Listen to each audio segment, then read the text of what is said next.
దురంధర్ ఈ మూవీకి వెళ్తే సగం రోజు వేస్ట్ అయిపోతుంది. 3 గంటల 34 నిమిషాలు రన్ టైం. పీవీఆర్ లో యాడ్స్ తో కలిపితే ఎగ్జాక్ట్ గా 4 గంటలు అవుతుంది. ఈ సినిమాని చాలా ఓపికతో చూడాలి. మూవీలో కొన్ని బూతుమాటలతో పాటు రణ్వీర్ సింగ్ ని అసభ్యకరంగా ముట్టుకునే సీన్స్ ఉంటాయి. మూవీ మొత్తం పాకిస్తాన్ లో జరుగుతుంది. అందుకు తగ్గట్టు థాయిలాండ్ అండ్ ముంబైలో ఆ సెట్స్ వేశారు. మూవీ ఫస్ట్ హాఫ్ లో పాకిస్తాన్ లో జరిగే ఒక ఫైట్ సీన్ మాత్రం ఎక్సలెంట్. ఈ సినిమాని డైరెక్ట్ చేసింది ఆదిత్య దార్. ఇతను 2019లో ఉరి ద సర్జికల్ స్ట్రైక్ తీశాడు. 40 కోట్ల బడ్జెట్ తో తీస్తే 340 కోట్లు కలెక్ట్ చేసింది. ఇక ఈ దురంధర్ సినిమాలో చాలా సీన్స్ రియల్ ఫీల్ ఇచ్చిన మూవీ రన్ టైం వల్ల నీరసం వస్తుంది.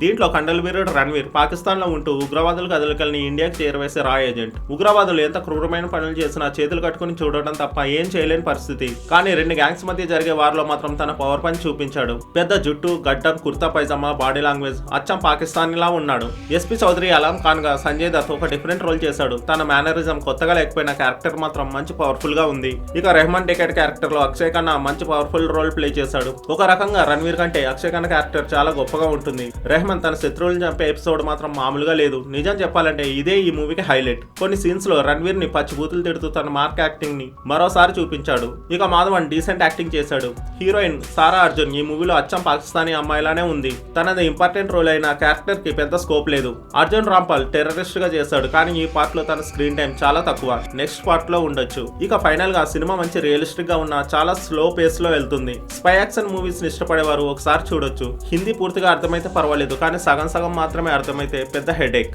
ఈ మూవీకి నా రేటింగ్ 3/5. Thanks for watching.